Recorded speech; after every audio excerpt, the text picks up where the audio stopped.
Hello there, my name is Dylan, and today's review is going to be Kokoro. Kokoro is a small box game from Indie Boards and Cards, plays from 1 to 8 players, and finishes in about 15 minutes or so.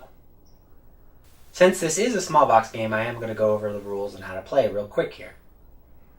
Setup for the game is really simple. You have 2 decks of cards, the Shrine deck and the Paths deck. Shuffle both decks and just plug them in the middle of the table. You will also have 1 player board and 1 dry erase board. Kokoro is then played in a series of rounds. In each round, one of the shrines on the board is going to score points. In order to score points, there must be a path or line drawn through that shrine and then connected to another square that has at least 1 caterpillar or 1 flower. One player will draw from the path deck. They will announce each path as they draw them, and then when the 4th gold bordered card is drawn, that will signify the end of the round. For every path card that is drawn, players have a choice on their turn. They can either draw the path that was drawn, or they can take a look at the next shrine card coming up. Everyone tallies their score for that particular shrine of the round, and then puts it in the box in the right-hand corner. There will be 5 rounds, and at the end of the 5th round, the game is done.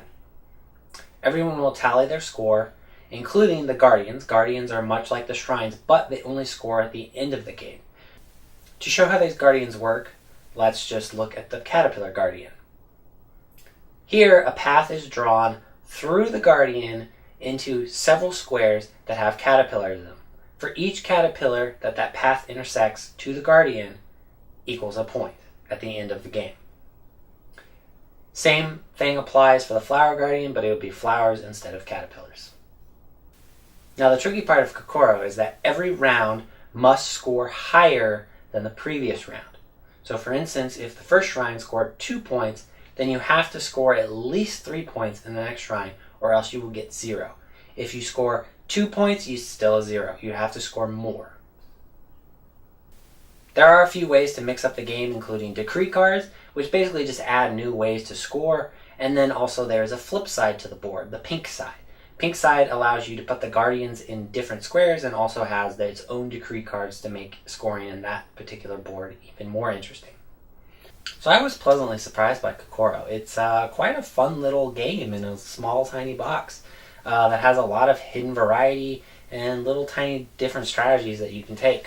The big thing about Kokoro is that it's really a risk-reward type game. A lot of the lines you are going to be drawing on the board, you're taking a risk.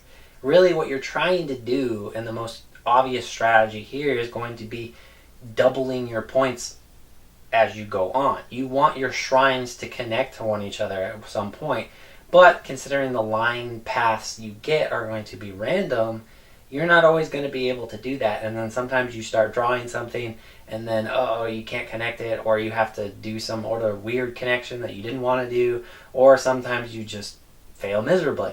And all of that feels really nice, and it's just kind of a different sort of strategy. And also, you can get a lot of points by just going the Guardian route. And then, of course, if you add in the decree cards, you have all sorts of new ways to score points.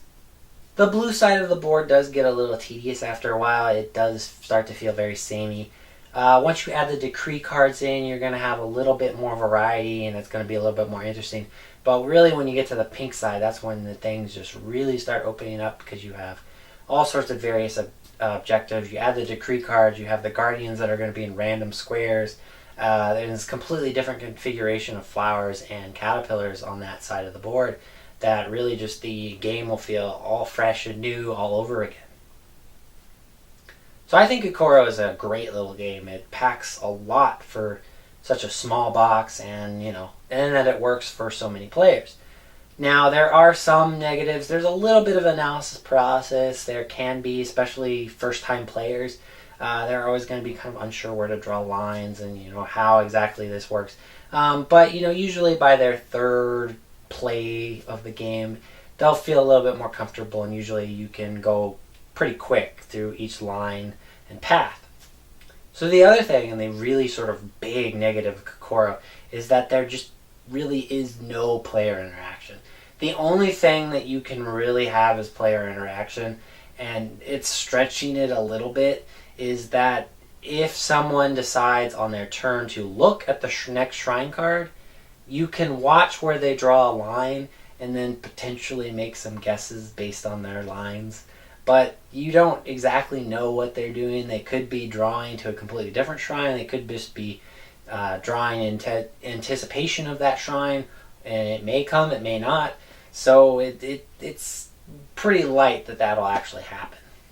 So I think Kokoro is a great little small box game. It's not the deepest game in the world. You obviously are just drawing lines randomly from a deck of cards.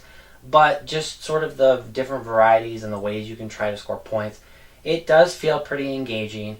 Even though, and this is kind of the big negative I've talked about, the player interaction is just, it's not there. You're playing essentially solo games, and then you're just comparing your points to see who got the highest score. It's missing kind of that player interaction where you can kind of mess somebody's lineup or anything like that. It's not present in this game. But in another way, that is kind of nice because this is a very friendly game. It's competitive, yes, but you don't have to worry about someone sabotaging your plans.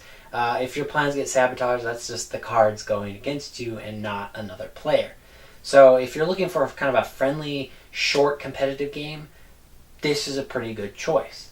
If you really like that player interaction, then this is really a game to avoid because there's just none. Hi, I hope you liked that review. If you haven't already checked out some of my other reviews, I highly recommend that you go do so. And you should like, subscribe, leave a comment if you'd like, and I'll see you next game night.